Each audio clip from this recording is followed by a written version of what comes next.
Hello and welcome. I'm Dan Denai, Chief Operating Officer with BioT Medical, and I'm joined today by Dr. Gary Donovitz, our founder and president of BioT Medical. Welcome, Dr. Donovitz. Thanks, glad to be here.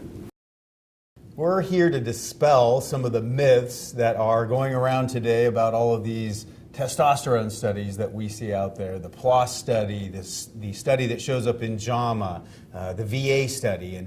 And I have Dr. Donovitz with me today just to interject some of the facts and also dispel some of the myths regarding these studies.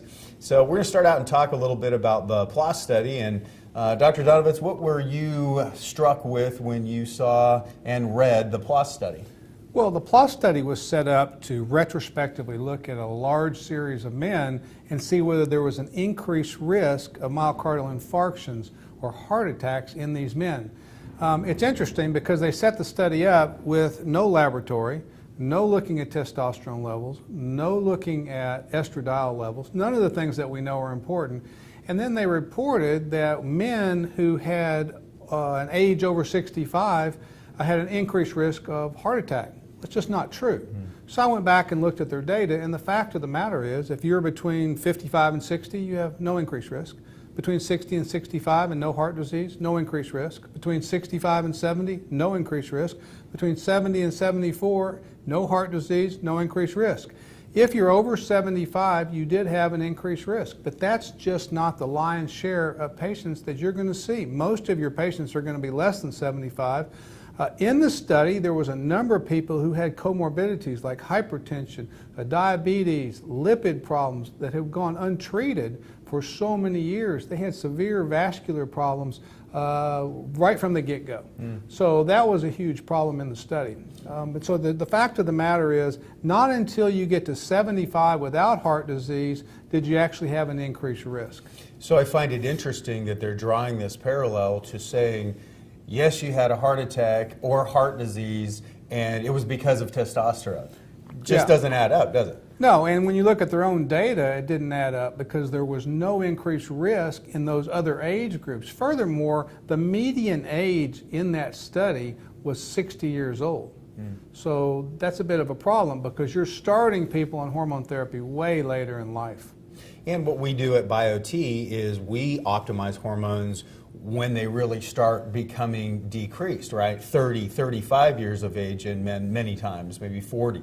Well, if you can get there before the vascular injury occurs, in other words, in the 35, 40, 45 range, you're going to stem a lot of problems from occurring later. In other words, you don't have the diabetes, you control lipids for all those years, you control all of the things other than maybe hypertension, which would then be a risk factor. But if you could control the other things that increase risk for heart disease, like diabetes, like lipid problems, like inflammatory markers, all what testosterone does, you would be way ahead of the game.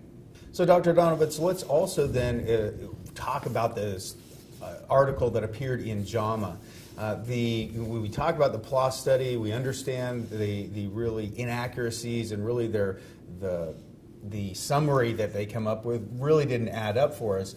Talk about what then was published in JAMA, because that even fed more fuel to the fire that was really pretty much kind of the same lines. Well, you know, it's so confusing when people see an article and respond to it, especially the media. And with JAMA and the VA, which is really part of the VA study, what they did was they actually misinterpreted their own data and they got it published. And when they got called on it, they refused to come back and then print some sort of an amended article. And so what happened was, if you look at the JAMA article, what really happened, people who did not get testosterone, I repeat, did not get testosterone, had 21% events, meaning either cardiac events or stroke.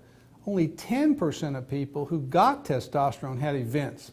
So actually, if you took no testosterone, you had a better shot of having an event than if you took no testosterone. Furthermore, if you look at deaths, which is always important, all-cause mortality, there was almost twice as many deaths occurring in people who took no testosterone. So I repeat, if you took no testosterone, you got 9% deaths in their study, not my study, their study, 5% deaths if you took testosterone, and yet they report that all of a sudden testosterone increases the risk. The fact of the matter is, in the VA study, it lowered the risk.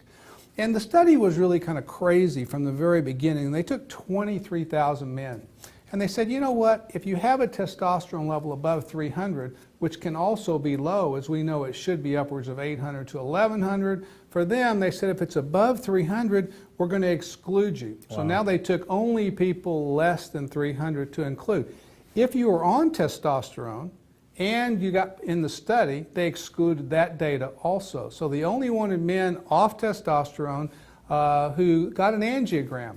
And then they put them on testosterone. But when do you think they put them on testosterone? Right after their angiogram? Right after they found out they had heart disease? Not so much. The median number of days is 531 days. Wow. So they waited nearly a year and a half or more to start a number of these people on therapy who they already knew had heart disease. And these people were not just people with heart disease. They also had hypertension, they also had diabetes, they also had lipid problems. They had a number of comorbidities, and they wondered, why did these people have events some 90 days later and then a year later? Well, the reason was they never got proper treatment when they were younger. These people were also 60 years and above in terms of median age, and then when they actually got treated, what do you think they got treated with? 60% of these people got treated with patches. Well, how well does patches work? Not well. So we know that it can't get your levels up where it's supposed to be. In fact, the median amount of testosterone in the bloodstream after treatment was somewhere in the 350 to 400 range. Another subset of people, I think it was 13%, were on gels. Also can't get your testosterone up. Now, they did try to get it right with injections, 37%, but those people didn't even stay on therapy for 1 year. All right, so even they didn't even stay on therapy for the whole treatment time. Using injectables, you increase a substance in the bloodstream called thromboxane A2. It's a factor that comes from platelets. And what it does is it causes blood vessels to constrict. It also makes platelets sticky.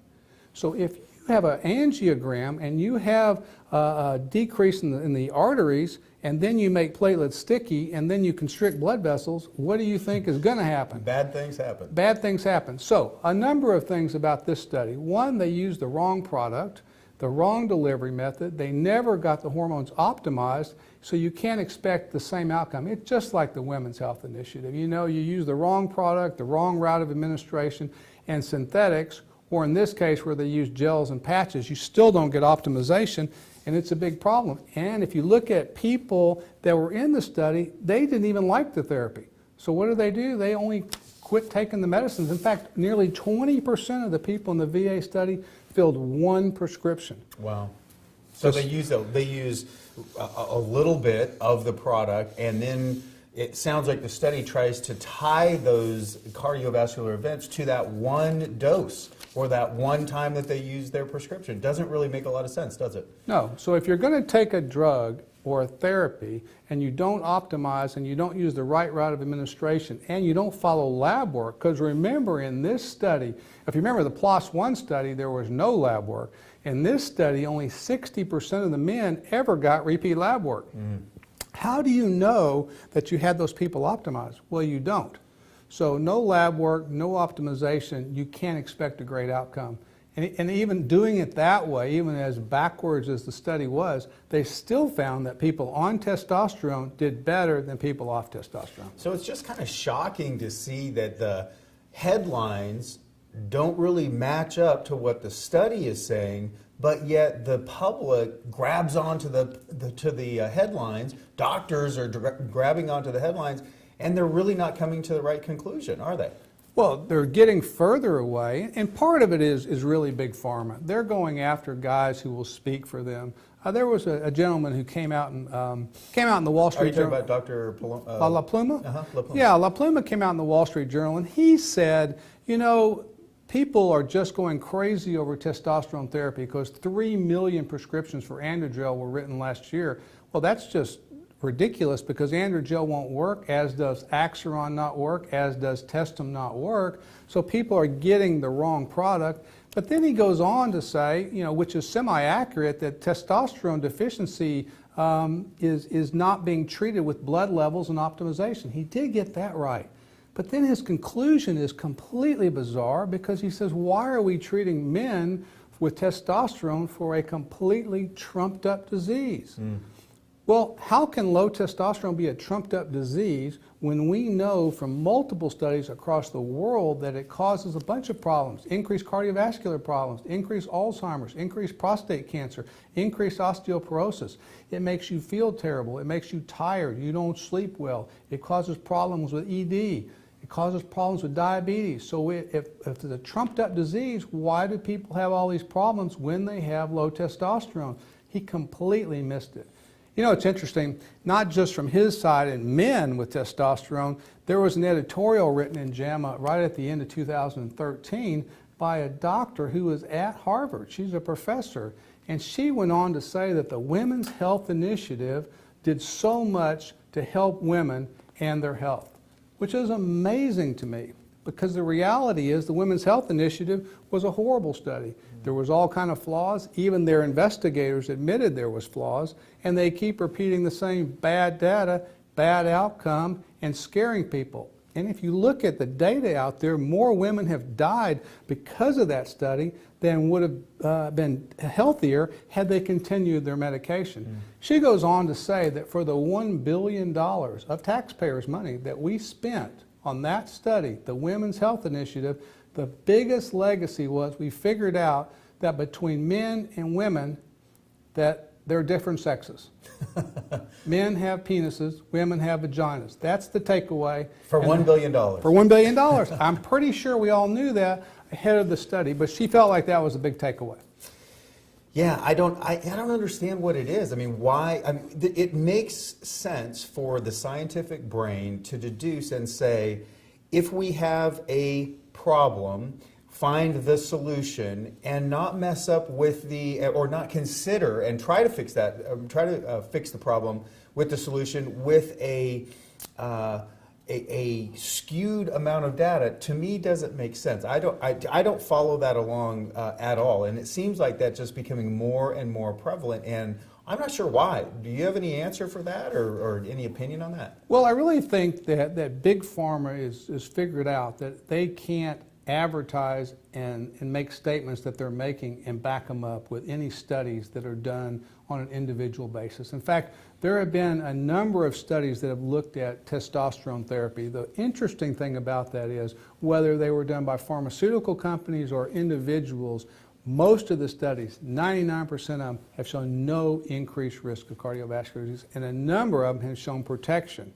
So the ones that are out there that show that there's some increased risk are, one, either bad data or they're using the wrong product. All testosterone is not created equal. The big take-home lesson from this video and from those people out there who are getting confused is ask yourself what drug was used and was optimization carried out? Because we know that there are certain discriminatory zones. You have to hit testosterone levels of X to protect the heart. You have to hit testosterone levels of Y to protect the brain. You have to hit testosterone levels of Z in order to stop ED. You have to hit all of those levels. And if you're going to keep people from losing muscle mass, if you're going to protect their brain, if you're going to protect their heart, if you're going to protect their prostate, and their bones, you've got to hit all those discriminatory zones.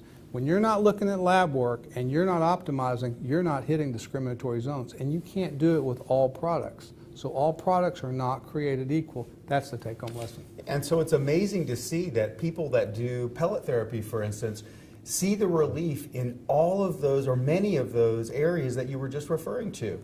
The increased sexual function, the ability to lean out and lose fat and increase muscle mass, increase cognitive clarity, all of those things that go hand in hand. Again, to me, just I don't understand how they're adding this up and how they're coming to these conclusions. Well, using the BioT method, we're doing now more than 1,000 males per month. We've been tracking data on that, and even before we had the data on our portal site, we were looking at data amongst the biggest practices. We've had one person with a cardiovascular event over the past 5 years. So over thousands and thousands of males, all right, Cardiovascular events is not one of the side effects. And you add another 7,000 females on a monthly basis that we're treating. That's an incredible amount of people that we're seeing the positive results in and the positive effects of testosterone done right. So right drug, right, bioidentical, done in the pellet form. So we're using pellets to get the levels to where they need to, and then keeping those levels at their optimal levels for a long period of time. That's where we're seeing the results. That's not what happened in these studies, and I think that's what our viewers really need to understand and really make clear to themselves. Right, and that's the take-home message. Absolutely. Well, Dr. Donovitz, thank you so much for spending some time with us today. Hopefully our viewers were able to educate themselves a little bit on a lot of the differences and dispel some of these myths that are out there regarding these testosterone studies. Well, I'm certainly glad we could talk about it. And again, going forward, anytime you see an article, ask yourself, was the right drug used, that being pellets, or at least a drug that could get you to discriminatory zones? Was it used over a period of time? Did you start young enough? And was there continuation of therapy? If you don't see that, that study's flawed, and you should be able to see that now going forward. Great, thank you.